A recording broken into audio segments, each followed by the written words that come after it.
ਸਤਿ ਸ੍ਰੀ ਅਕਾਲ। ਤੁਸੀਂ ਦੇਖ ਰਹੇ ਹੋ ਤਖਤ ਪੰਜਾਬ। ਮੈਂ ਤੁਹਾਡੇ ਨਾਲ ਸੁਖਵਿੰਦਰ ਸਿੰਘ, ਮੇਰੇ ਨਾਲ ਉੱਗੇ ਸਿਆਸੀ ਮਾਹਰ ਪ੍ਰੋਫੈਸਰ ਮਨਜੀਤ ਸਿੰਘ ਮੌਜੂਦ ਨੇ। ਵੱਡੀਆਂ ਖਬਰਾਂ ਉੱਤੇ ਚਰਚਾ ਕਰਾਂਗੇ।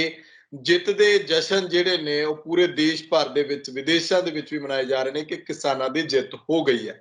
ਪਰ ਸਵਾਲ ਇਸ ਤੋਂ ਹੁਣ ਅਗਲੇ ਖੜੇ ਹੁੰਦੇ ਨੇ, ਚਰਚਾਵਾਂ ਚਾਰੇ ਪਾਸੇ ਨੇ ਕਿ ਹੁਣ ਅੱਗੇ ਕੀ ਕਰਨਾ। ਅੰਦੋਲਨ ਦਾ ਜਿਹੜਾ ਭਵਿੱਖ ਜਾਂ ਕਿਸਾਨੀ ਦਾ ਭਵਿੱਖ, ਕਿਸਾਨੀ ਸੰਕਟ ਦਾ ਭਵਿੱਖ ਕੀ ਹੋਣਾ। ਪੰਜਾਬ ਦੇ ਵਿੱਚ ਸਿਆਸੀ ਤੌਰ ਦੇ ਉੱਤੇ ਕਿਸ ਤਰ੍ਹਾਂ ਜਿਹੜਾ ਉਹ ਸਿਆਸੀ ਲੀਡਰਾਂ ਨੂੰ ਜਿਹੜਾ ਜਵਾਬਦੇਹ ਬਣਾਉਣਾ ਆ, ਇਹ ਸਾਰਾ ਕੁਝ ਜਿਹੜਾ, ਕਿਉਂਕਿ ਕਿਸਾਨਾਂ ਦੇ ਸਿਰ ਤੇ ਜ਼ਿੰਮੇਵਾਰੀ ਵੱਡੀ ਪੈਂਦੀ ਹੈ। ਜਦੋਂ ਰਾਜੇਵਾਲ ਸਾਹਿਬ ਸਟੇਜ ਤੋਂ ਇਹ ਗੱਲ ਕਹਿੰਦੇ ਨੇ ਕਿ ਕਿਸਾਨਾਂ ਨੂੰ ਅਸੀਂ ਕਿਸਾਨੀ ਯੋਧਿਆਂ ਨੂੰ ਘਰ ਭੇਜ ਰਹੇ ਹਾਂ, ਛੁੱਟੀ ਤੇ ਭੇਜ ਰਹੇ ਹਾਂ, ਇਹ ਅੰਦੋਲਨ ਉਸੇ ਢੰਗ ਨਾਲ ਚੱਲ ਰਿਹਾ। ਬਾਅਦ ਵਿੱਚ ਅਗਲੇ ਸਮੇਂ ਦੇ ਵਿੱਚ 15 ਜਨਵਰੀ ਦਾ ਉਹਨਾਂ ਨੇ ਸਮਾਂ ਦਿੱਤਾ ਕਿ ਫਿਰ ਇੱਕ ਵਾਰੀ ਬੈਠਕ ਹੋਏਗੀ, ਫਿਰ ਅਗਲੇ ਸੰਘਰਸ਼ ਦੀ ਜਿਹੜੀ ਆ ਉਹ ਕਾਇਆ ਕਲਪ ਕੀਤੀ ਜਾਏਗੀ, ਰਣਨੀਤੀ ਘੜੀ ਜਾਏਗੀ ਕੀ ਹੋਣਾ। ਇਹਦੇ ਉੱਤੇ ਗੱਲਬਾਤ ਨਾਲ ਨਾਲ ਪੰਜਾਬ ਦੀ ਸਿਆਸੀ ਜਿਹੜੀ ਹੈ ਉਹ ਲਗਾਤਾਰ ਖਬਰਾਂ ਜਿਹੜੀਆਂ ਸਾਹਮਣੇ ਆ ਰਹੀਆਂ ਉਹਦੇ ਉੱਤੇ ਵੀ ਅਸੀਂ ਗੱਲਬਾਤ ਕਰਾਂਗੇ। ਸਵਾਗਤ ਹੈ ਤੁਹਾਡਾ ਪ੍ਰੋਫੈਸਰ ਸਾਹਿਬ। ਬਹੁਤ ਬਹੁਤ ਧੰਨਵਾਦ ਸੁਖਿੰਦਰ ਜੀ। ਜੀ ਪ੍ਰੋਫੈਸਰ ਸਾਹਿਬ, ਸਭ ਤੋਂ ਪਹਿਲਾਂ ਗੱਲ ਇਹ ਕਿ ਇਸ ਜਿੱਤ ਦੇ ਮਾਇਨੇ ਕੀ ਕੱਢੇ ਜਾਣ, ਹੁਣ ਕਿਸ ਢੰਗ ਨਾਲ ਦੇਖਿਆ ਜਾਵੇ। ਦੇਖੋ, ਪਹਿਲੀ ਗੱਲ ਤੇ ਇਹ ਕਿ ਇਹ ਇੱਕ ਇਤਿਹਾਸਿਕ ਜਿੱਤ ਹੈ। ਆਰਡੀਨਰੀ ਜਿੱਤ, ਆਰਡੀਨਰੀ ਮੂਵਮੈਂਟਸ ਨਾ ਇਹਨੂੰ ਸਮਝੀਏ। ਕਾਰਨ ਉਹਦਾ ਇਹ ਹੈ ਕਿ ਇਹਨਾਂ ਕਿਸਾਨ ਵੀਰਾਂ ਨੇ, ਜਿਨ੍ਹਾਂ ਨੂੰ ਇਹ ਜੱਟ ਬੂਟ ਸਮਝਦੇ ਸੀਗੇ ਤੇ ਸਮੁੱਚੀ ਜਨਤਾ ਹੀ ਨਾਲ, ਪਰ ਲੀਡਰਸ਼ਿਪ ਉਹਨਾਂ ਲੋਕਾਂ ਕੋਲ ਹੀ ਸੀਗੀ ਜਿਨ੍ਹਾਂ ਨੂੰ ਇਹ ਸਿੱਧੇ ਸਾਦੇ ਜਾਣੀ ਇੰਜ ਮੋਟੇ ਤੌਰ ਤੇ ਕਹਿ ਲਓ ਕਿ ਭੋਲੇ ਭਾਲੇ ਸਮਝਦੇ ਸੀਗੇ। ਉਹਨਾਂ ਨੇ ਇਹ ਦਿਖਾਤਾ ਕਿ ਭੋਲੇ ਭਾਲਿਆਂ ਦੇ ਨਾਲ ਨਾਲ ਜਿਹੜਾ ਉਹਨਾਂ ਦਾ ਆਪਸੀ ਵਿਸ਼ਵਾਸ, ਭਰੋਸਾ, ਜਿਹੜੀ ਗੁਰੂ ਸਾਹਿਬਾਨਾਂ ਤੋਂ ਇੱਕ ਸ਼ਕਤੀ ਲੈ ਕੇ ਇੱਕ ਐਨ ਤਕੜੇ ਤੌਰ ਤੇ ਹਮਲਾ ਕਰ ਦੇਣਾ ਦੁਸ਼ਮਣ ਦੇ ਉੱਤੇ, ਉਹ ਲੈ ਕੇ ਜਿਹੜੇ ਪੈਂਦੇ ਆ, ਉਸ ਦੀਆਂ ਗੂੰਜਾਂ ਦੂਰ ਤੱਕ ਦੇਸ਼ ਵਿਦੇਸ਼ ਵਿੱਚ ਗਈਆਂ। ਇਸ ਲਈ ਮੈਂ ਤੇ ਕਹੂੰਗਾ ਬਰੀਫ ਦੇ ਵਿੱਚ ਜੋ ਕਹਿਣਾ ਹੈ ਕਿ ਇੱਕ ਕਿਸਾਨ ਵੀਰਾਂ ਨੇ ਦੱਸਤਾ ਕਿ ਅਸਲੀ ਸ਼ਕਤੀ ਲੋਕਾਂ ਕੋਲ ਹੀ ਹੁੰਦੀ ਆ, ਉਹਨਾਂ ਦੇ ਚੁਣੇ ਹੋਏ ਨੁਮਾਇੰਦਿਆਂ ਕੋਲ ਨਹੀਂ ਹੁੰਦੀ। ਨਾ ਅਸਲੀ ਸ਼ਕਤੀ ਕਿਤੇ ਕਨਸਟੀਟਿਊਸ਼ਨ ਦੇ ਅੰਦਰ ਪਈ ਹੈ। ਕਨਸਟੀਟਿਊਸ਼ਨ ਤੇ ਇੱਕ ਤੁਹਾਨੂੰ ਰਸਤਾ ਦਿਖਾਉਂਦਾ ਵੀ ਖੇਡ ਦੇ ਰੂਲ ਆ, ਇਹਦੇ ਵਿੱਚ ਖੇਡਿਓ। ਉਸ ਖੇਡ ਦੇ ਰੂਲਾਂ ਨੂੰ ਜੇ ਕੋਈ ਫਾਉਲ ਕਰ ਰਿਹਾ ਬਾਰ-ਬਾਰ ਤੇ ਉਹ ਸਰਕਾਰ ਕਰ ਰਹੀ ਆ, ਉਹ ਮੋਦੀ ਜੀ ਕਰ ਰਹੇ ਆ, ਮੋਦੀ ਦੇ ਹੋਰ ਜਿਹੜੇ ਚਾਰ ਪੈਰੋਕਾਰ ਜਾਨੀ ਚਾਟੜੇ ਕਹਿ ਲਓ, ਭਗਤ ਕਹਿ ਲਓ, ਉਹ ਕਰ ਰਹੇ। ਜਦ ਕਿ ਇਹ ਜਿਹੜੇ ਜਨਤਾ ਜਨਾਰਦਨ ਆ, ਉਹ ਕਨਸਟੀਟਿਊਸ਼ਨ ਨੂੰ ਸਿਰ ਮੱਥੇ ਤੇ ਰੱਖ ਕੇ ਪੀਸਫੁਲ ਸੰਘਰਸ਼ ਕੀਤਾ ਉਹਨਾਂ ਨੇ। ਤੇ ਲੈਸਨ ਇਹੀ ਆ ਇੱਕ ਨਿਕਲਦਾ ਕਿ ਯਾਦ ਰੱਖਣ ਸਰਕਾਰਾਂ ਕਿ ਚੁਣੇ ਜਾਣ ਤੋਂ ਬਾਅਦ ਜੇ ਇਹ ਕਹਿਣਗੇ ਕਿ ਗਾਂ ਤੋਂ ਵੀ ਅਸੀਂ 5 ਸਾਲ ਭੁੱਲ ਕੇ ਤੇ ਮਗਰਲੇ 2-4 ਮਹੀਨੇ ਅਸੀਂ ਇੱਧਰ ਉੱਧਰ ਦੀਆਂ ਛਾਂਗਣ ਮੰਗਣ ਕਰਕੇ ਸਿਰੇ ਲਾ ਦਾਂਗੇ ਕਹਾਣੀ, ਉਹ ਹੁਣ ਨਹੀਂ ਹੋਣਾ। ਲੋਕੀ ਜਾਗ ਗਏ ਆ, ਲੋਕੀ ਲਗਾਤਾਰ ਹਿਸਾਬ ਕਿਤਾਬ ਮੰਗਣਗੇ। ਅਗਲੀ ਗੱਲ ਕਿ ਜਿੱਥੇ ਡੈਮੋਕ੍ਰੇਸੀ ਨੂੰ ਮਜ਼ਬੂਤ ਕੀਤਾ, ਜਿੱਥੇ ਲੋਕ ਆਵਾਜ਼ ਨੂੰ ਮਜ਼ਬੂਤ ਕੀਤਾ, ਜਿੱਥੇ ਆਪਸੀ ਭਾਈਚਾਰੇ ਤੇ ਵਿਸ਼ਵਾਸ ਨੂੰ ਮਜ਼ਬੂਤ ਕੀਤਾ, ਜਿੱਥੇ ਲੜਨ ਦੇ ਸ਼ਾਂਤੀਮਈ ਰਸਤੇ ਨੂੰ ਹੋਰ ਪ੍ਰਬਲ ਕੀਤਾ ਤੇ ਉਸ ਨੂੰ ਉਤਸ਼ਾਹਿਤ ਕੀਤਾ ਕਿਸਾਨਾਂ ਨੇ, ਉੱਥੇ ਇਹ ਵੀ ਦੱਸਿਆ ਕਿ ਜਦੋਂ ਕਿਸਾਨ ਲੜਦਾ ਜਾਂ ਉਹਦੇ ਨਾਲ ਮਜ਼ਦੂਰ ਭੈਣਾਂ ਭਰਾ ਹੋਰ ਸਾਰੇ ਅਗਵਾਈ ਕਰਕੇ ਨਾਲ ਲੜਦੇ ਆ, ਉਹਦੇ ਨਾਲ ਮੋਢਾ ਜੋੜਦੇ ਆ, ਤਾਂ ਫਿਰ ਉਹ ਜਵਾਨ ਜਿਹੜੇ ਬਾਰਡਰ ਤੇ ਲੜਦੇ ਆ ਉਹਦੇ ਨਾਲੋਂ ਕਿਸੇ ਵੀ ਰੂਪ ਦੇ ਵਿੱਚ ਘੱਟ ਨਹੀਂ। ਪੂਰੇ ਦੇ ਪੂਰੇ ਪਰਿਵਾਰ ਬੈਠੇ ਸੀ ਤੇ ਜਿਹੜੀਆਂ ਉਹਨਾਂ ਦੀਆਂ ਟਰਾਲੀਆਂ ਤੇ ਟਰੈਕਟਰ ਇੰਜ ਸੀ ਜਿਵੇਂ ਬਖਤਰਬੰਦ ਗੱਡੀਆਂ ਹੋਣ, ਐਨ ਜਿਵੇਂ ਕਾਰਮਾਂ, ਜਿਵੇਂ ਫੌਜ ਦੀ ਮਿਲਟਰੀ ਕਨਵਾਏ ਚੱਲਦੀ ਆ, ਇੰਜ ਚੱਲਦੀ, ਇੰਜ ਹੀ ਝੰਡੇ ਲਾਏ। ਉਸ ਨੇ ਇਹ ਦੱਸ ਦਿੱਤਾ ਹੈ ਕਿ ਤੁਸੀਂ ਜੇ ਇਹਨਾਂ ਨੂੰ ਛੇੜੋਗੇ, ਇਹਨਾਂ ਲੋਕਾਂ ਨੂੰ ਛੇੜੋਗੇ ਜਿਹੜੇ ਧਰਤੀ ਦੇ ਜਾਏ ਆ, ਜਿੱਥੇ ਕਿਸਾਨ ਤੇ ਜਵਾਨ ਇਕੱਠੇ ਹੁੰਦੇ ਆ, ਉਸੇ ਇੱਕੋ ਇੱਕ ਪਰਿਵਾਰਾਂ ਚੋਂ ਆ, ਤਾਂ ਫਿਰ ਉਹਦਾ ਜਵਾਬ ਇਹੋ ਜਿਹਾ ਹੀ ਲਾਜਵਾਬ ਜੋ ਹੁੰਦਾ, ਉਹੋ ਜਿਹਾ ਜਵਾਬ ਹੀ ਇਹਨਾਂ ਨੂੰ ਮਿਲੂਗਾ। ਉਹ ਦੇ ਦਿੱਤਾ। ਮੈਂ ਕਹੂੰਗਾ ਕਿ ਇੱਕ ਧਰਤੀ ਦੇ ਉੱਤੇ, ਸੜਕ ਦੇ ਉੱਤੇ ਸ਼ਹਿਰ ਵਸਾ ਦੇਣਾ, ਪੱਕਾ ਸ਼ਹਿਰ ਵਸਾਤਾ। ਦੇਖੋ ਹੁਣ ਜਦੋਂ ਡਿਸਮੈਂਟਲ ਹੁੰਦਾ, ਪਤਾ ਨਹੀਂ ਮਹੀਨਾ ਲੱਗੇ ਕਿੰਨਾ ਲੱਗੇ, ਉੱਥੇ ਉਹਨੂੰ ਹੌਲੀ ਹੌਲੀ ਹੌਲੀ ਹੌਲੀ ਪੱਕੇ, ਕਈਆਂ ਨੇ ਤੇ ਏਸੀ ਲਾ ਤੇ, ਮੈਂ ਦੇਖ ਕੇ ਆਇਆ, ਤੁਸੀਂ ਸਾਰਿਆਂ ਨੇ ਦੇਖੇ। ਜਾਣੀ ਉਹਨਾਂ ਨੇ ਕਹਿ ਦਿੱਤਾ ਕਿ ਅਸੀਂ ਇੱਥੇ ਪੱਕੀਆਂ ਹੀ ਬਖਤਰਬੰਦ ਗੱਡੀਆਂ, ਪੱਕਾ ਹੀ ਸਾਡਾ ਮੋਰਚਾਬੰਦੀ, ਇਹ ਕੰਟੋਨਮੈਂਟ ਆ। ਇਹ ਕੰਟੋਨਮੈਂਟ ਜਿਸ ਤਰ੍ਹਾਂ ਆਰਮੀ ਦਾ ਹੁੰਦਾ ਉਂਝ ਬਣਾਇਆ ਅਸੀਂ। ਤੁਸੀਂ ਉਹਦਾ ਨਾਂ ਬੇਗਮਪੁਰਾ ਰੱਖਿਆ। ਇਹ ਸਾਡੇ ਸਭ ਕਿਆ ਸਾਰੇ ਬੇਗਮਪੁਰਾ ਇਸ ਕਰਕੇ ਜਿਹੜੇ ਸਾਡੇ ਗੁਰੂ ਰਵਿਦਾਸ ਜੀ ਨੇ ਕਿਹਾ ਸੀਗਾ, ਭਗਤ ਰਵਿਦਾਸ ਜੀ ਨੇ ਕਿਹਾ ਸੀਗਾ ਕਿ ਇੱਕ ਐਸਾ ਸ਼ਹਿਰ ਵਸਾਉਂ। ਮੈਨੂੰ ਲੱਗਾ ਕਿ ਉਹ ਸ਼ਹਿਰ ਬਸ ਗਿਆ, ਕਾਰਨ ਉੱਥੇ ਸਾਰੀਆਂ ਚਿੰਤਾ ਮੁਕਤ ਸੀਗੀਆਂ। ਕਿਸੇ ਨੂੰ ਖਾਣ ਦੀ ਨਹੀਂ ਦਿੱਕਤ, ਕਿਸੇ ਨੂੰ ਰਹਿਣ ਦੀ ਦਿੱਕਤ ਨਹੀਂ, ਕਿਸੇ ਨੂੰ ਪਾਣੀ ਦੀ ਦਿੱਕਤ ਨਹੀਂ, ਕਿਸੇ ਨੂੰ ਪਹਿਨਣ ਦੀ, ਸ਼ੁਰੂ 'ਚ ਟਾਇਲਟ ਦੀ ਦਿੱਕਤ ਆਈ ਸੀ, ਉਹ ਛੇਤੀ ਹਫ਼ਤੇ ਕੇ ਅੰਦਰ ਦੂਰ ਹੋ ਗਈ ਸੀ। ਜਾਣੀ ਜਿੱਥੇ ਹਰ ਕਿਸਮ ਦੀ ਸੇਵਾ ਮਿਲੀ, ਲੰਗਰ ਮਿਲਿਆ, ਕੱਲਾ ਰੋਟੀ ਪਾਣੀ ਦਾ ਨਹੀਂ, ਟੁੱਥ ਬਰਸ਼ ਤੋਂ ਲੈ ਕੇ ਦਵਾਈਆਂ ਦਾ ਲੰਗਰ, ਲੈ ਕੇ ਕੱਪੜੇ ਧੋਣ ਵਾਲੀਆਂ ਮਸ਼ੀਨਾਂ ਦਾ ਲੰਗਰ, ਡਾਕਟਰਾਂ ਦਾ, ਦਵਾਈਆਂ ਦਾ ਲੰਗਰ, ਕੱਪੜਿਆਂ ਦਾ ਲੰਗਰ, ਮੋਚੀ ਦੇ ਜੁੱਤੀਆਂ ਸੀਣ ਦਾ ਲੰਗਰ, ਕੱਪੜੇ ਫਟੇ ਹੋਏ ਨੂੰ ਸੀਣ ਦਾ ਜਿਹੜਾ ਲੰਗਰ। ਕਿਆ ਕਮਾਲ ਹੈ, ਕਿਤੇ ਕੋਈ ਦੁਨੀਆ 'ਚ ਭੁੱਲ ਸਕਦਾ ਇਸ ਗੱਲ ਨੂੰ? ਇਹ ਅੱਜ ਇੱਕ ਨਵੇਂ ਫਲਸਫੇ ਦੀ ਜਿੱਤ ਹੋਈ ਹੈ।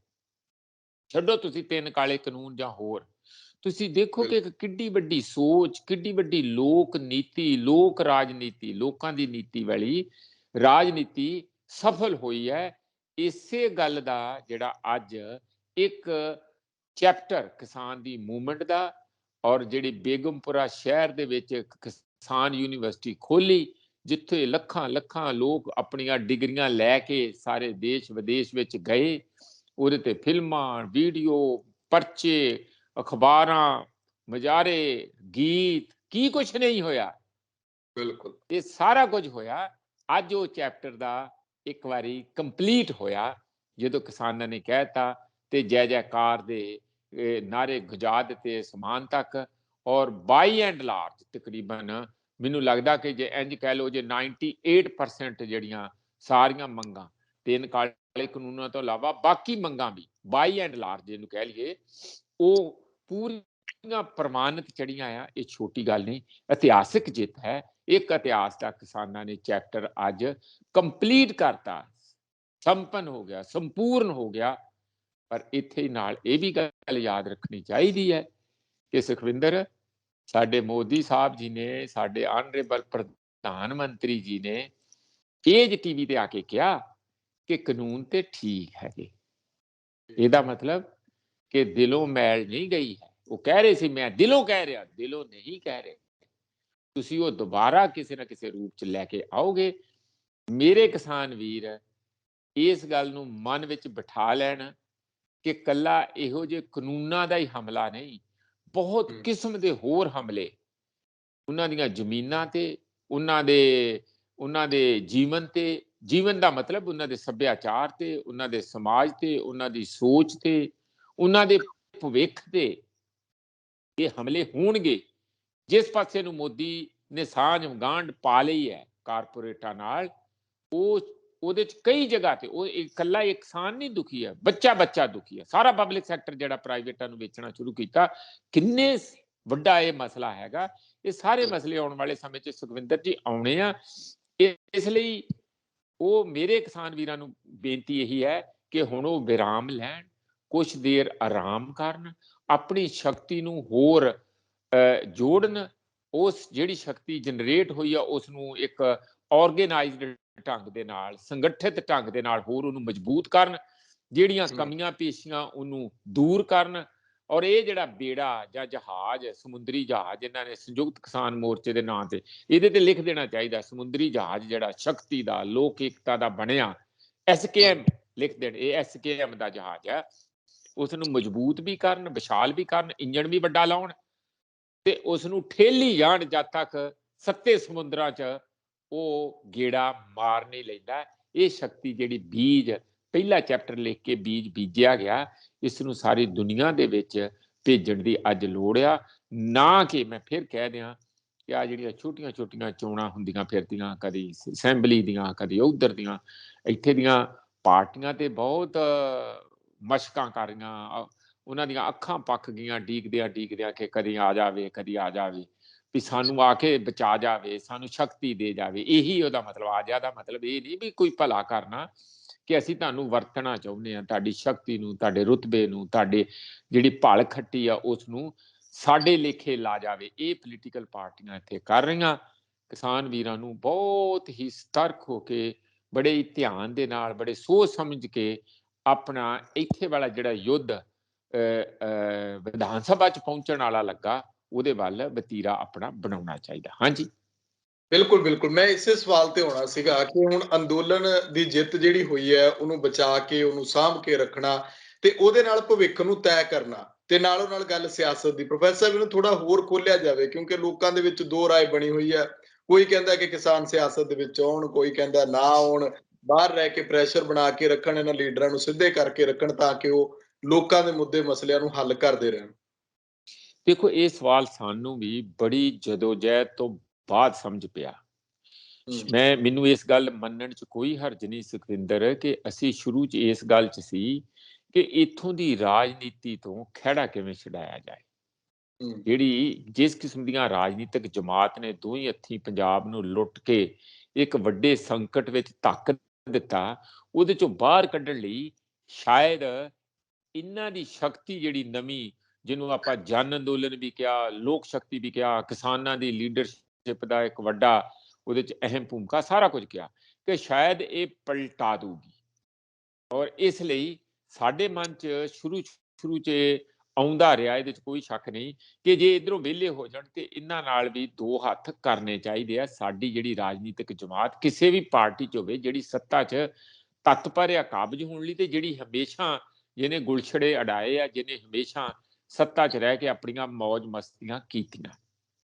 ਮੈਨੂੰ ਨੇੜਿਓਂ ਸਮਝ ਕੇ ਲੋਕਾਂ ਦੀਆਂ ਰਾਏ ਲੈ ਕੇ ਬਹੁਤ ਸਾਰਾ ਆਪਣੇ ਮਨ ਵਿੱਚ ਵੀ ਉਹਦਾ ਸਮਝ ਲਓ ਵਿਸ਼ਲੇਸ਼ਣ ਕਰਨ ਤੋਂ ਬਾਅਦ ਮੈਂ ਇਸ ਗੱਲ ਤੇ ਪਹੁੰਚਿਆ ਕਿ ਦੋ ਕਿਸਮ ਦੀ ਰਾਜਨੀਤੀ ਹੁੰਦੀ ਹੈ। ਜਾਣੀ ਰਾਜਨੀਤੀ ਕਹੋ, ਇੱਕ ਲੋਕ ਨੀਤੀ ਜਿੱਥੇ ਲੋਕਾਂ ਨਾਲ ਖੜੇ ਆ, ਲੋਕਾਂ ਦੇ ਭਰੋਸੇ ਤੇ ਖੜੇ ਆ, ਲੋਕ ਤੁਹਾਨੂੰ ਆਪਣੇ ਸਿਰ ਦਾ ਤਾਜ ਬਣਾ ਕੇ ਖੜੇ ਆ ਲੀਡਰਾਂ ਨੂੰ, ਜਿਵੇਂ ਕਿ SKM ਹੈ, ਸੰਯੁਕਤ ਕਿਸਾਨ ਮੋਰਚਾ।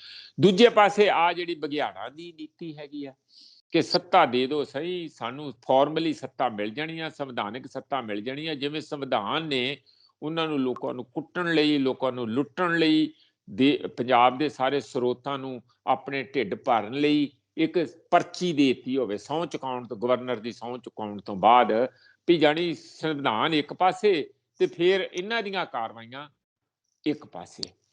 ਇਸ ਲਈ ਮੈਂ ਸੋਚਦਾ ਹੈ ਕਿ ਇਹ ਦੋ ਚੀਜ਼ਾਂ ਅਲੱਗ-ਅਲੱਗ ਆ, ਇੱਕ ਦੂਜੇ ਦੇ ਵਿਰੋਧ ਵਿੱਚ ਖੜੀਆਂ। ਤੁਸੀਂ ਇੱਕੋ ਕੰਮ ਕਰ ਸਕਦੇ ਆ, ਜਾਂ ਤੁਸੀਂ ਲੋਕਾਂ ਨਾਲ ਖੜੇ ਹੋ ਸਕਦੇ ਆ, ਜਾਂ ਤੁਸੀਂ ਸਟੇਟ ਪਾਵਰ ਦੇ ਨਾਲ ਉਹਦੇ ਵਿੱਚ ਵੜ ਕੇ ਤੇ ਆਪਣਾ ਜਿਹੋ ਜਿਹਾ ਬਾਕੀ ਕਰਦੇ ਆ ਸ਼ੁਰੂ 'ਚ ਹੋ ਸਕਦਾ ਤੁਸੀਂ ਉਹਨਾਂ ਨਾਲੋਂ ਅਲੱਗ ਵੀ ਦਿਖੋ, ਤੇ ਪਰ ਹੌਲੀ ਉੱਥੇ ਹੀ ਪਹੁੰਚ ਜਾਂਦਾ ਜਿੱਥੇ ਸਾਰਾ ਡਿਸਕੋਰਸ ਜੋ ਤੁਹਾਡੇ ਤੇ ਭਾਰੂ ਹੁੰਦਾ, ਲੋਕ ਸਾਰੇ ਫਿਰ ਕੱਲਾ ਨਹੀਂ ਚੱਲ ਸਕਦਾ, ਉੱਥੇ ਬਹੁਤੀ ਦੇਰ ਟਿਕ ਨਹੀਂ ਸਕਦਾ, ਉਹਦੇ 'ਚ ਸ਼ਾਮਿਲ ਹੋਣਾ ਪੈਂਦਾ ਜੀ। ਇਸ ਲਈ ਮੇਰੀ ਬੇਨਤੀ ਤੇ ਇਹ ਹੋਊਗੀ ਕਿ ਆਪਾਂ ਨੂੰ ਪਹਿਲਾਂ ਇਹ ਸਮਝ ਲੈਣਾ ਚਾਹੀਦਾ ਕਿ ਜੋ ਕੰਮ ਕਿਸਾਨ ਵੀਰਾਂ ਨੇ ਜਨਤਾ ਦਾ ਸਾਥ ਲੈ ਕੇ, ਬੱਚੇ ਦਾ ਸਾਥ ਲੈ ਕੇ ਵਿੱਢਿਆ, ਕਿਉਂਕਿ ਉਹ ਖਤਰਾ ਲਗਾਤਾਰ ਬਣਿਆ, ਕਿਉਂਕਿ ਉਹ ਅਲੱਗ-ਅਲੱਗ ਰੂਪ ਚ ਆਊਗਾ। ਕੱਲ ਨੂੰ ਪੈਸਾ ਹੀ ਨਹੀਂ ਉੱਥੋਂ ਭੇਜਣਗੇ, CCL ਲਿਮਿਟ ਨਹੀਂ ਭੇਜਣਗੇ। ਅੱਜ ਤੇ ਕਹਿਤਾ ਉਹਨਾਂ ਨੇ ਕਿ ਅਸੀਂ ਪੂਰੇ ਦਾ ਪੂਰਾ ਖਰੀਦਾਂਗੇ ਜਿਵੇਂ ਪਹਿਲਾਂ ਖਰੀਦਿਆ, ਜਿਹੜੀ ਸਾਡੀ ਕਣਕ ਆ ਉਹ ਖਰੀਦ ਲੈਣਗੇ। ਝੋਨੇ ਵੇਲੇ ਕਹਿਣਗੇ ਜੀ ਜ਼ਮੀਨਾਂ ਦਾ ਰਿਕਾਰਡ ਸਾਡੇ ਕੋਲ ਹੈਗਾ, ਤੁਹਾਡੀ ਤੇ ਇੰਨੀ ਬਣਦੀ ਆ, ਫਿਰ ਕੀ ਕਰੋਗੇ? ਇਸ ਲਈ ਜਿਹੜਾ SKM ਬਣਿਆ, ਇਹ SKM ਇੱਕ ਢਾਂਚਾ ਹੀ ਨਹੀਂ ਹੈ, ਇੱਕ ਫਲਸਫਾ ਆ, ਇੱਕ ਨਵਾਂ ਵਿਚਾਰ ਆ, ਇੱਕ ਨਵਾਂ ਮਾਰਗ ਆ, ਇੱਕ ਨਵਾਂ ਪੈਰਲਲ ਇਤਿਹਾਸ ਰਚਿਆ ਜਾ ਰਿਹਾ। ਉਸੇ ਦੇ ਹੀ ਨਵੇਂ ਤੋਂ ਨਵੇਂ ਚੈਪਟਰ ਨੂੰ ਅੱਗੇ ਤੋਰਨਾ ਚਾਹੀਦਾ ਇਹਨਾਂ ਵੀਰਾਂ ਨੂੰ। ਇੱਧਰ ਉੱਧਰ ਜੇ ਚੱਲਣਗੇ ਉਹ ਚੱਲ ਨਹੀਂ ਪਾਉਣਗੇ। ਕਾਰਨ ਉਹਦਾ ਇਹ ਹੈ ਕਿ ਇਹਨਾਂ 'ਚ ਤਿੰਨ ਕਿਸਮ ਦੇ ਮੇਰੇ ਵੀਰ ਹੈਗੇ ਆ। ਇੱਕ ਜਿਹੜੇ ਬਿਲਕੁਲ ਨਹੀਂ ਚੋਣਾਂ ਲੜਦੇ, ਉਹ ਬਹੁਤ ਵੱਡੀ ਗਿਣਤੀ ਆ, ਉਹ ਤੇ ਬਾਹਰ ਹੀ ਰਹਿਣਗੇ। ਦੂਜੇ ਜਿਹੜੇ ਪਹਿਲਾਂ ਹੀ ਚੋਣਾਂ ਲੜਦੇ ਆ, ਉਹਨਾਂ ਨੇ ਲੜਨੀਆਂ ਹੀ ਲੜਨੀਆਂ, ਛੋਟੇ ਉਹ ਵੀ ਯੂਨੀਅਨ ਹੈਗੀਆਂ, ਕੁਝ ਵੱਡੀਆਂ ਵੀ ਹੈ ਉਹਨਾਂ। ਇੱਕ ਵੱਡਾ ਧੜਾ ਇਹੋ ਜਿਹਾ ਆ ਕਿ ਜਿਹੜੇ ਕਦੀ ਸਿੱਧੇ ਚੋਣਾਂ 'ਚ ਨਹੀਂ ਲੜਦੇ। ਅਸਲ 'ਚ ਮਾਮਲਾ ਸਿਰਫ ਉਹਨਾਂ ਦਾ ਹੀ ਆ। ਮੇਰਾ ਖਿਆਲ ਹੈ ਕਿ ਉਹਨਾਂ ਦੇ ਵਿੱਚ ਜਿਹੜਾ ਤੀਜਾ ਧੜਾ ਆ, ਉਹਦੇ 'ਚ ਕਾਫੀ ਸੁਖਵਿੰਦਰ ਸਿਆਣੇ ਸਮਝਦਾਰ ਲੋਕ ਆ, ਜਿਹੜੇ ਪਰਖੇ ਲੋਕਾਂ ਦੇ ਲੀਡਰ ਹੈਗੇ ਆ। ਉਹਨਾਂ ਸਾਰਿਆਂ ਨੂੰ, ਜੋ ਪਰਮਾਤਮਾ ਨੇ, ਜੋ ਪੰਜਾਬੀਆਂ ਨੇ, ਜੋ ਸਮੁੱਚੇ ਕਿਸਾਨ ਵਰਗ ਨੇ, ਉਹਨਾਂ ਤੇ ਭਰੋਸਾ ਕਰਕੇ ਉਹਨਾਂ ਨੂੰ ਫਰਜ਼ ਦਿੱਤਾ, ਉਹਨਾਂ ਨੂੰ ਜੋ ਕੰਮ ਦਿੱਤਾ, ਉਹ ਉਸੇ 'ਚ ਲੱਗਣ ਤੇ ਉਹਨੂੰ ਹੋਰ ਅੱਗੇ ਤੋਰਨ। ਮੈਨੂੰ ਲੱਗਦਾ ਕਿ ਉਹ ਜ਼ਿਆਦਾ ਵੱਡਾ ਕੰਮ ਹੋਊਗਾ ਕਿ ਬਸ਼ਰਤੇ ਕਿ ਕਿਸੇ ਵੀ ਰਾਜਨੀਤਿਕ ਪਾਰਟੀ 'ਚ ਘੁਸਣਾ ਜਾਂ ਆਪਣੀ ਰਾਜਨੀਤਿਕ ਪਾਰਟੀ ਬਣਾ ਕੇ ਅਸੈਂਬਲੀ 'ਚ ਜਾਣਾ, ਇਹ ਲੱਗਦਾ ਬੜਾ ਮਨ ਭਾਉਂਦਾ, ਲੋਭ ਵੀ ਲੱਗਦਾ ਥੋੜਾ ਜਿਹਾ। ਹਰ ਕਿਸੇ ਨੂੰ ਲੱਗਦਾ ਵੀ ਮੇਰੇ ਕੋਲ ਵੀ ਜੀਪ ਹੋਵੇ ਸਰਕਾਰੀ, ਫਲਾਨਾ ਟਮਕਾਣਾ, ਅੱਗੇ ਉਹ ਲੋਕ ਮੈਨੂੰ ਵੇਖਣ, ਪਿੰਡ ਵਾਲੇ ਵੇਖਣ, ਆ ਗਿਆ ਜੀ, ਮੇਰਾ ਕੰਮ ਕਰਿਓ, ਮੇਰਾ ਕੰਮ ਕਰਿਓ, ਇਹ ਲੱਗਦਾ ਬਹੁਤ। ਪਰ ਦੂਜੇ ਪਾਸੇ ਇਹ ਦੇਖ ਲਓ ਕਿ ਜੋ ਕਿਸਾਨ ਲੀਡਰਾਂ ਦਾ ਅੱਜ ਲੋਕਾਂ ਦੇ ਮਨ ਵਿੱਚ ਸਤਿਕਾਰ ਤੇ ਪਿਆਰ ਆ, ਕੋਈ ਉਹਨਾਂ ਨੂੰ ਕਿਸੇ ਕਿਸਮ ਦੀ ਸਿਕਿਉਰਿਟੀ ਨਹੀਂ ਚਾਹੀਦੀ, ਕੋਈ ਉਹਨਾਂ ਨੂੰ ਕਿਸੇ ਕਿਸਮ ਦਾ ਲੋਭ ਲਾਲਚ ਨਹੀਂ ਹੈ। ਅੱਜ ਉਹ ਇੱਕ ਵਾਰੀ ਸੀਟੀ ਮਾਰ ਕੇ ਕਹਿਣ ਕਿ ਸਾਨੂੰ 1 ਕਰੋੜ ਰੁਪਈਆ ਇਸ ਮੋਰਚੇ ਲਈ ਚਾਹੀਦਾ ਆ, ਸਾਨੂੰ ਆ ਫੱਟ ਦੇਣੀ 2 ਕਰੋੜ ਆ ਜੂ। ਸਟੇਜ ਤੋਂ ਕਹਿਣਾ ਪਿਆ ਸੀ ਕਿ ਪੈਸੇ ਨਾ ਹੋਰ ਭੇਜੋ, ਪੈਸੇ ਸਾਡੇ ਕੋਲ ਬਹੁਤ ਹੈ, ਤੁਹਾਨੂੰ ਯਾਦ ਆ। ਇਹ ਕਿਤੇ ਪੋਲੀਟੀਕਲ ਪਾਰਟੀਆਂ ਜਿਹੜੀਆਂ ਕਰੋੜਾਂ ਸੈਂਕੜੇ ਕਰੋੜਾਂ ਰੁਪਈਆ ਜਿਨ੍ਹਾਂ ਨੇ ਇੱਥੇ ਫੂਕਣਾ ਚੋਣਾਂ 'ਚ, ਉਹ ਇੱਕ ਅਲੱਗ ਕਿਸਮ ਦੀ ਰਾਜਨੀਤੀ ਹੈ। ਬਿਲਕੁਲ, ਜੇ ਉਹਦੇ 'ਚ ਘੁਸ ਜਾਗੇ ਤਾਂ ਫਿਰ ਕੁਛ ਖਰਚੋਗੇ, ਕੁਛ ਫਿਰ ਇਕੱਠੇ ਵੀ ਕਰੋਗੇ, ਫਿਰ ਇੱਕ ਨਵੇਂ ਚੱਕਰ 'ਚ ਪੈ ਜਾਗੇ। ਮੇਰਾ ਖਿਆਲ ਹੈ ਕਿ ਜਿਹੜਾ ਲੋਕਾਂ ਨੇ ਇਹਨਾਂ ਦੇ ਭਰੋਸੇ ਦਾ ਸਰਮਾਇਆ, ਵਿਸ਼ਵਾਸ ਦਾ ਸਰਮਾਇਆ, ਲੋਕਾਂ ਦੇ ਸਤਿਕਾਰ ਦਾ ਸਰਮਾਇਆ, ਲੋਕਾਂ ਦੇ ਜ਼ਿੰਮੇਵਾਰੀ ਦਾ ਜਿਹੜਾ ਸਾਰਾ ਉਹਨਾਂ ਨੂੰ ਅਹਿਸਾਸ ਦਿਵਾਇਆ, ਉਹ ਸਾਰੇ ਨੂੰ ਇਹਨਾਂ ਨੂੰ ਸਾਂਭ ਕੇ ਇਸੇ ਹੀ ਰਸਤੇ ਤੇ ਹੋਰ ਅੱਗੇ ਤੁਰਨਾ ਚਾਹੀਦਾ। ਕਿਉਂਕਿ ਜੇ ਦੇਸ਼ ਦੀ ਚੁਣੀ ਹੋਈ ਪਾਰਲੀਮੈਂਟ ਦੇ ਪਾਸ ਕੀਤੇ ਕਾਨੂੰਨਾਂ ਨੂੰ ਇਹ ਵਾਪਸ ਕਰਵਾ ਸਕਦੇ ਆ, ਤਾਂ ਫਿਰ ਛੋਟੀਆਂ ਅਸੈਂਬਲੀਆਂ, ਪੰਚਾਇਤਾਂ, ਇਹ ਕੀ ਆ ਉਹਦੇ ਮੁਕਾਬਲੇ? ਤੁਸੀਂ ਖੁਦ ਸੋਚ ਕੇ ਦੇਖੋ, ਇਹ ਛੋਟੀ ਗੱਲ ਆ। ਇਹਦਾ ਮਤਲਬ ਤੇ ਇਹਨਾਂ ਨੇ ਰੀਅਲ ਮਾਇਨਿਆਂ 'ਚ ਕਿ ਸਾਡਾ ਲੋਹਾ ਕੀ ਹੈ, ਲੋਕਾਂ ਦਾ ਲੋਹਾ ਕੀ ਆ, ਪੰਜਾਬੀਆਂ ਤੇ ਕਿਸਾਨਾਂ ਤੇ ਹੋਰ ਸਾਰੇ ਸਾਡੇ ਦੇਸ਼ ਦੇ ਕਿਸਾਨਾਂ ਦਾ, ਮਜ਼ਦੂਰਾਂ ਦਾ ਲੋਹਾ ਕੀ ਹੈ, ਚਣੇ ਚਬਾਤੇ ਆ।